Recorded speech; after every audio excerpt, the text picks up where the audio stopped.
The Jack Benny Program. Quality of product is essential to continuing success.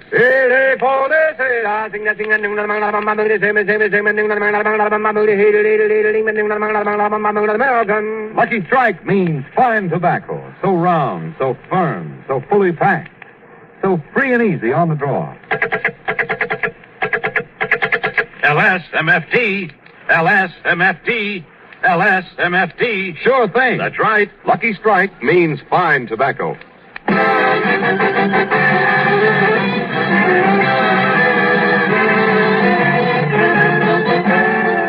From the Civic Opera House in Chicago, Illinois, the Lucky Strike program starring Jack Benny with Mary Livingston, Phil Harris, Dennis Day, Rochester, and yours truly, Don Wilson.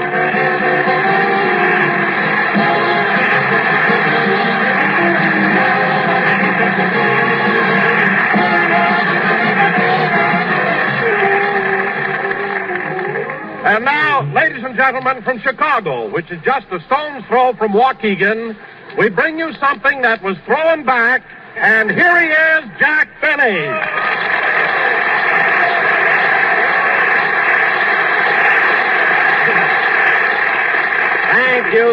Thank you. Hello again, this is Jack Benny talking, and Don, I'm very proud of this turnout here in Chicago. Why, this auditorium is packed. Do you know that there are 3,724 people sitting in the audience? 3,724 people? How do you know? I counted them as they came through the door. I forgot the tickets were free. But that's all right. I'll get them at the soda fountain, you know? Leave it to me.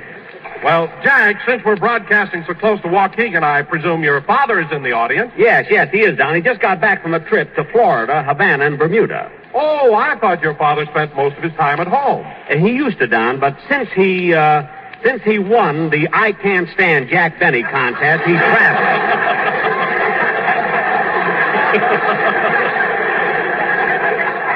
He's been all over, you know. Now, wait a minute, Jack. I thought, according to the rules, your relatives weren't allowed to enter the I Can't Stand Jack Benny competition. Don, when he heard about the contest, he disowned me.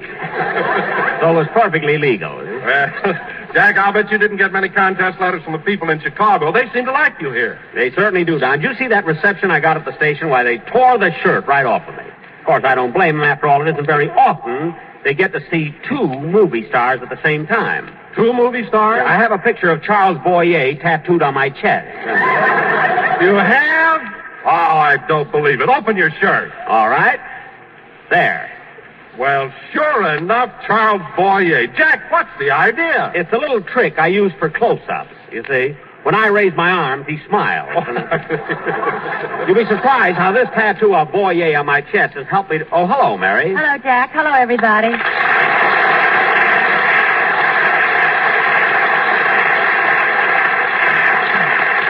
Gee, Mary, you're certainly looking cute today. I haven't seen you since we got off the train. How about a great big kiss? Okay, open your shirt. He's for close-up, for heaven's sake. Mary, you mean Jack showed you that picture of Boyer on his chest? Oh, he shows it to everybody. Jack's got the only shirt that works like a Venetian blind. Venetian. Mary, you're just jealous because of the big reception I got when I arrived in Chicago. Big reception? Yes, when the train pulled in there were thousands of people at the station. Mayor Kelly was there. There were flags flying. And a big brass band, too. Yes, sir, and it was all for me. It was not. They were welcoming a carload of coal.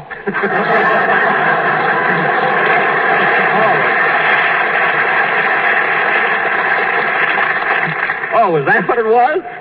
You should have known when the band played, keep the home fires burning. Yeah, I never thought of that. Anyway, Mary, here we are in Chicago. You know, this is known as the Windy City. I know, Jack. Yesterday I saw you chasing your hair down the street. It wasn't my hair I was chasing. It happened to be a cat. A cat? Yes, a cat. Then why were you trying to coax it back with a saucer of thick shampoo? Mary, if you can't be nice to me, think of Boyer. And besides, there are a lot of my friends here from Waukegan. Oh, that's right, Jack. Your hometown is close to Chicago, isn't it? Close. Well, I could take a silver dollar out of my pocket and throw it as far as Waukegan. Let me see you do it. I will not. Throw a dollar. You tricked me into that once.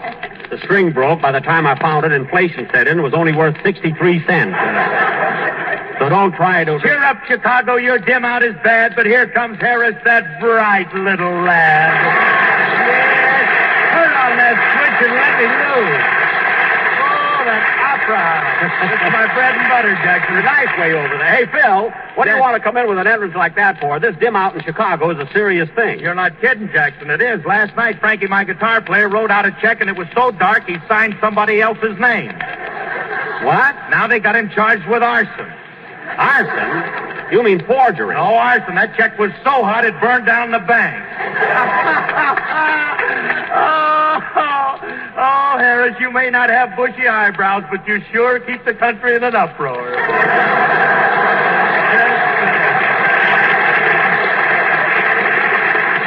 Oh, fine. You know, Phil, if Frankie did a thing like that, he must have been drinking. No. Libby, no, not my little Frankie. He's on the wagon.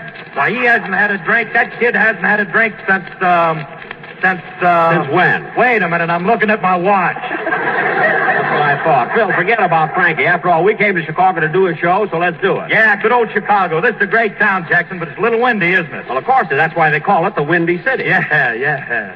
Say, Jackson, what was that I saw you chasing yesterday? Oh, that was a cat. Then how come when you caught it, you shook it out and put it on your head? I didn't put it on my head. It jumped up there. Then why did it have bangs? Because it jumped on backwards. It happened to anybody. And, Mary, if I were you, I wouldn't be so smart just because we're away from home. You know, Marshall Fields is not unlike the May Company.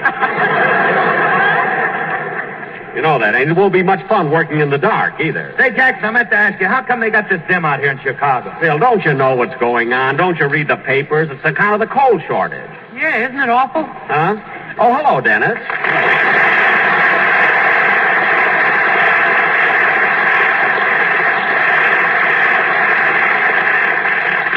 Anyway, Phil, as I was saying, it's very easy to understand. You have to have coal to make electricity. Last night it was so dark I couldn't find my way back to the hotel. You couldn't, eh?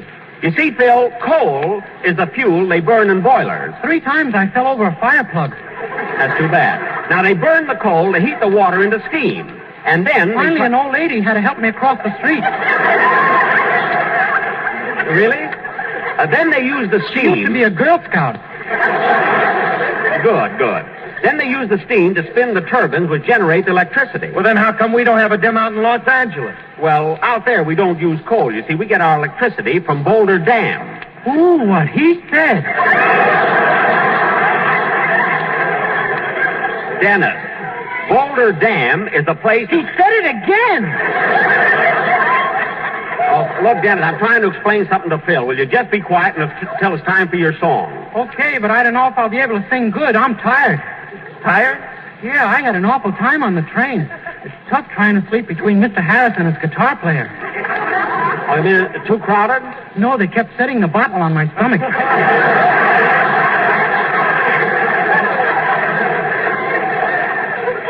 Oh. And they were using my ear for an ashtray. Oh, well, don't worry, Dennis. You can get plenty of sleep while we're here in Chicago. Now, let's have your song, and then we'll... Come in? Yes? Well, here we are, Mr. Benny. Huh? Well, don't you remember? You invited us over. We're the quiz kids. Oh, yes, the quiz kid.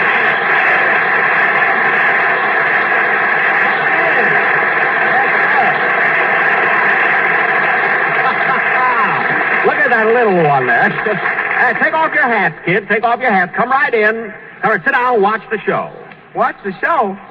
I thought you invited us over for a quiz contest. A contest? You mean you kids want to compete with us? Don't be ridiculous. That would be like taking candy from a baby. Oh, come now, Mr. Benny. You're not a baby. That's not what I mean. When I gave you those 4 tickets, I merely wanted you to come over, enjoy the show, buy a few bottles of soda pop, and relax. That's all. Oh, Jack, they're only kids. If they want a contest, let's give it to them. But, Mary... You can ask them easy questions. What? Oh, sure. We'll play with them, have a lot of fun. Well, all right, kids, if that's what you want, we'll do it right after Dennis Day's song. Oh, thank you, Mr. Benny. You're welcome. Now, Dennis, we're ready for your song. What are you going to sing tonight? Well, since this is Mother's Day, I'm going to sing Little Mother of Mine. That's mighty nice, Dennis. And incidentally, you didn't forget to send your mother something, did you? Oh, no, I sent her a big picture of me taken from the back. From the back? Why in the world did you send her a picture like that? Well, I wanted her to see how my new suit fits. Oh. She worries about things like that. I know. Go ahead, let's have your song. While he's singing, I better think up some easy questions for the quiz kids, I bet.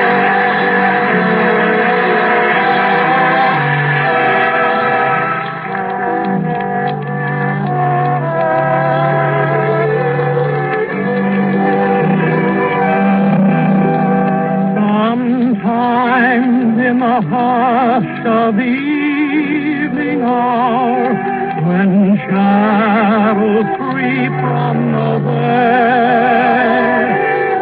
I think of the twilight songs you sang, and the boy you loved to rest. A wee little boy with a tousled head, that long, long ago was thine. I wonder if sometime you long for that one, little mother of mine.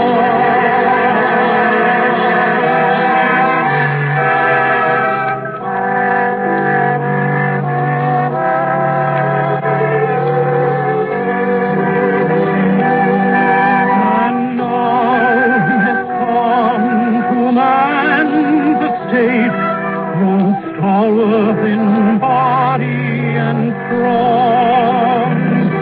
You'd hardly know that he was the lad you loved with your slumber song. The years have altered the form and the life, but the heart is unchanged by time, and still his only pure eyes of home. Little mother of mine, oh, little mother of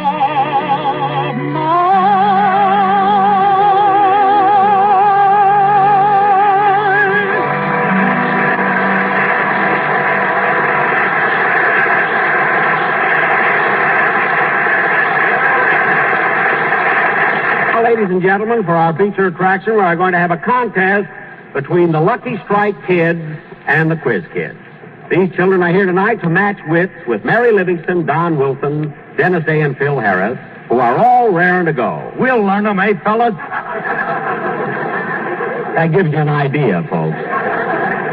Now, I, of course, will be the quiz master. You'll be the quiz master? Certainly. When I went to school, I was smart as a whip. Go on, you even needed a blueprint to open your lunchbox.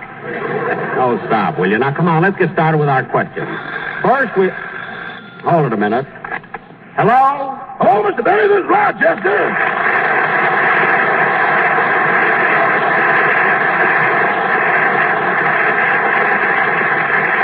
I'm glad you called, Rochester. Does the manager of the hotel find a room for me? That's why I called. You got the bridal suite. The bridal suite? Good, good. Did you move all my stuff in? No, I'm waiting for you to get here. Why? I want to carry you over the threshold. Oh, stop being silly and get my clothes unpacked. I can't do that, boss, until I shovel the rice out of the room. Shovel the rice out? Who had that bridal suite before me? Tommy Manville. How do you know? There's a lawyer and a minister still sitting here. Oh, well, hurry up and get that room cleaned up. Okay, but it'll take hours and hours. Oh, Rochester, there couldn't be that much rice there. There couldn't. When I sit down in the middle of the room, I look like a raisin. Never mind that. Never mind. Unpack my clothes and lay out a clean shirt. I'm going to the Chez Paris tonight. Okay, I'll give you the one with the cellophane front so Charles Boyer can see the floor show. Good, good. Goodbye, Rochester. Goodbye. Oh, say, Rochester, did you do what I told you about the candles? You know, there's a dim out here. Yes, sir. I went to the store and bought 85 of them. 85 candles? How'd you get that many? When I told the man they were for you, he just handed them over and said, "Tell Mr. Benny happy birthday."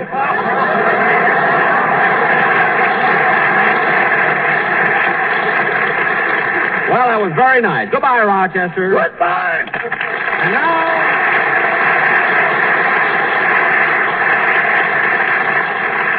And now, ladies and gentlemen, we're all set for the battle of wits. The Quiz Kids versus the Benny Kids. And may the best team win. You mean may the better team win? Yes, yes. Better. I used to know that when I went to school, too. All right, let's go. And now I'll call the roll. First, the Quiz Kid. I'm Harvey. I'm Harvey Bennett Fishman. I'm 15 years old, and I'm a junior at the South Shore High School. Now, Joel. I'm Joel Kupperman. I am 9 years old, and I am in 5A in the Bolton Public School. Oh, yes, you're the little fellow who's so clever in mathematics. Tell me, Joel, if an egg costs 5 cents, how much would a 3-egg omelet cost? 15 cents. That's right. He's never been to the Chez Paris. Mary, you mean they charge more there? Boyer's going to bed early tonight. He is now. We can always go out for a walk. Now, Ruthie. I'm Ruthie Duskin. I'm 11 years old, and I'm in the 8th grade at the University of Chicago Laboratory School. Cute, isn't she? Now, Richard. Richard. I am Richard Lightsler. I'm 6 years old, and I am in 1A at Shakespeare Public School. 6 years old. Gosh, it seems like... I wish you could see him, folks, the listeners. Gosh, it seems like only yesterday that I was 6. Gee, Mr. Benny, that must have been about 30 years ago. 31, Richard, 31. Have a bottle of pop on me.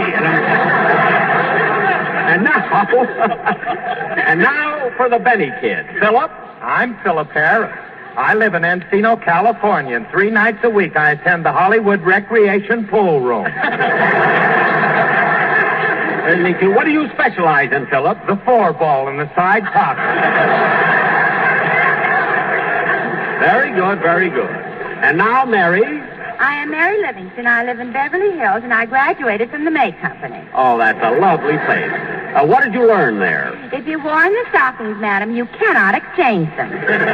Very good. Isn't she bright? Now, Donald. I am Donald Wilson. I'm 6 years old, and I weigh 243 pounds.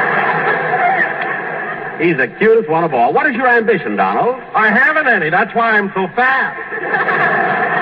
I thought so. Sit down, but easy. Now, Dennis. I am Dennis. Dennis Day. Dennis Day. How old are you, Dennis? I'll be 1 in December. You'll,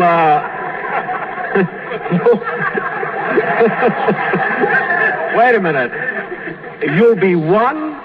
Yes, my mother's raffling me off. Well, you're a turkey if I ever saw one. And now, folks, that you've met all the kiddies, we will proceed with the battle of wits. And for each question used, I will score 1 point for the side that answers correctly. And furthermore, I am personally awarding a prize of $10 to the winning team. Well, that's fair enough. You'll find out. There. Now, the first question this evening comes from Mrs. Leonard Penchel of Chicago. Listen carefully, Harvey. A coleoptera, a musca domestica, and a lepidoptera were having a bit of a tete-a-tete on a screen door. Now, if you suddenly appeared with a fly swatter, one of the party would leave quite hastily. Which one would it be? The coleoptera, the musca domestica, or the lepidoptera? Have you got the answer, Harvey? Well, the musca domestica would leave because it's the common housefly.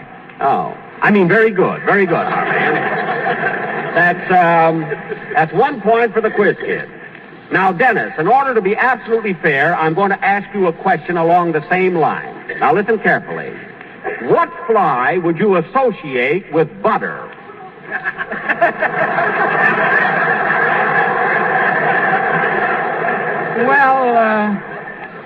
Well, That might be a little tough, so I'll put it this way. Butter is associated with what fly? The butterfly. Ruthie, I didn't ask you. Dennis, you didn't hear that answer, did you? No, I've got ashes in my ear. Oh. Mary Livingston. The butterfly. Correct. And there's a point for the Benny kids. Both sides are even. Wait a minute, Mr. Benny. Sorry, Harvey, but we won on a technicality. Now, let's see. Oh, brother, wait till you get on their show. Mary, please. Now, here's a problem of mathematics sent in by Clifford Gordon, 10th Street, Waukegan, Illinois. Well, gee, Mr. Benny, if it's a problem in mathematics, just ask Joel Kupperman. Oh. I have another question. From Julius Sinekin, Waukegan, Illinois. I think you can answer this, Ruthie. I'm ready, Mr. Benny. Now, this problem is in the field of ichthyology. Ichthyology, what's that? How do I know? Anyway, Ruthie, name the 5 types of fishes in order of their development and give examples of each. Go ahead. The Seismostomata, which are lamprey eels and hagfishes. Next comes the elasmobranchi, the sharks and rays. That's right. Next, the gonoidii, which are the armored fishes. Uh-huh. After that come the teleostomi, the true fishes. Yes. And last of all, the dipnoi, which are the lung fishes. Isn't that amazing? Very good, Ruthie. Now, Philip Harris. Yes, sir. I think it's only fair that I ask you the same type of question. How do you spell fish?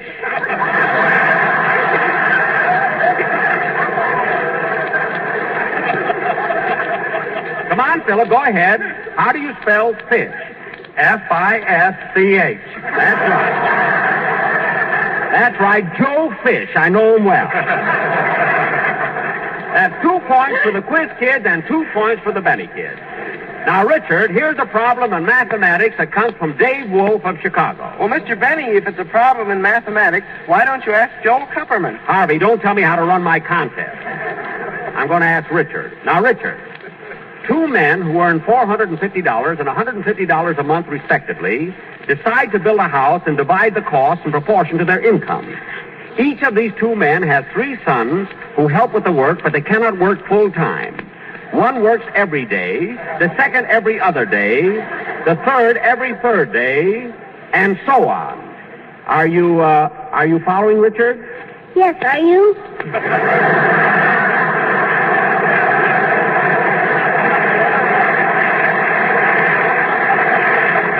Don't worry about me, Bub. Now, they all work the first day, and they finish the house. The second day, they all work together. Each guy has 3 kids, huh? Phil, go away, will you? You know from nothing. Now, Richard, one joint owner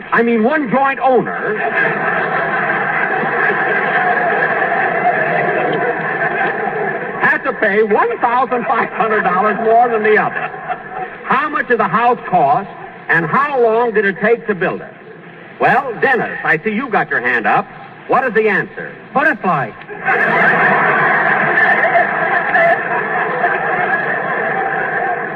Right, that's 3 for the Benny kids and 2 Wait for... a minute, Mr. Benny. We were on another question. Oh, yes, I'm sorry. Well, Richard, have you got the answer yet? Richard? Yes, sir. The house cost $3,000, and it would take 60 days to build it. Excellent. $3,000 and 60 days is correct. How do you know? I trust Richard.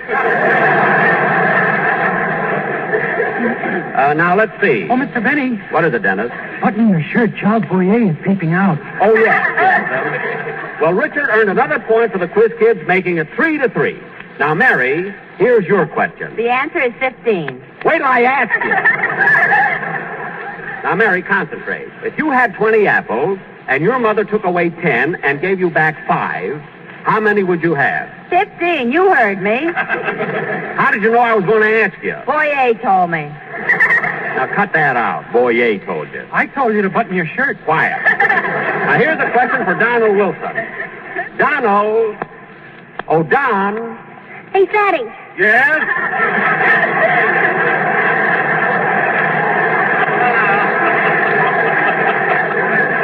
Thank you, Richard. Now, Donald, here's a question from Bert Scott of Salt Lake City. Now, Donald, if you were on your way to a drugstore and the drugstore was 2 miles away and you could make it in 17 minutes, but you had to cross a bridge, And on this particular day, the bridge was washed out, and you had to row a boat across the river. How wide is the river? 350 feet. But there's a strong current carrying you downstream at the rate of 3.6 miles per hour. So it takes you an extra 23 minutes to reach the grocery store. Now, here's the question. What would you buy when you got there? A package of Lucky Strikes. Absolutely correct. Now, Donald, why would you buy that package of Lucky Strikes? Because Lucky Strikes means fine tobacco. Can you elaborate on that? Yes, they're so round, so firm, so fully packed, so free and easy on the draw. Very good elaborated. The score is now 5-3 in favor of the Benny kids. Now, Harvey, here's a question for you. Well, if it's mathematics, ask Joe Kupperman. I just changed it to history. Now, listen. What did the United States purchase from Denmark after World War I? The Virgin Islands for $21 million. You're wrong. It was $25 million. It was $21 million. The United States paid $25 million. Jack ought to know they borrowed the money from him. Certainly. I remember when I took Woodrow Wilson down into my vault. Now, another question in history. Dennis, who was the first president of the United States? Come on, Dennis. Who was the first president of the United States? Come on. George. My name is Dennis. I know. Now, who was the first president of the United States? He was the father of our country. George Jessel. No. Anyway, I'm asking Dennis. My name is George. It is now.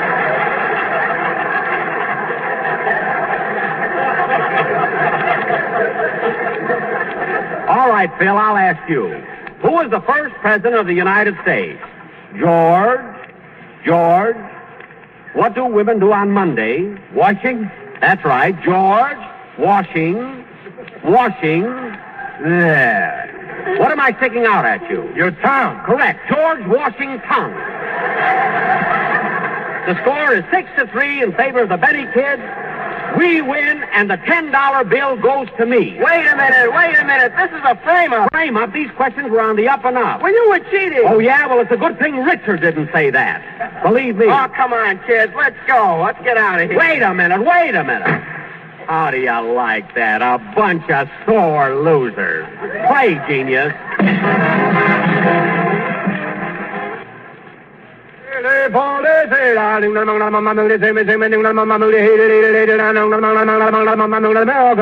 Lucky Strike means fine tobacco, and in a cigarette, it's the tobacco that counts.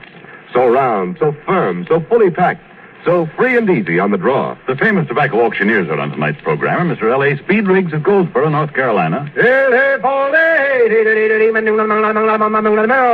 Mr. F.E. Boone of Lexington, Kentucky. At 49 out of 49, American. Russell Rysdale speaking for Lucky Strike. LSMFT, LSMFT, LSMFT. Yes, Lucky Strike means fine tobacco. This is NBC, the National Broadcasting Company.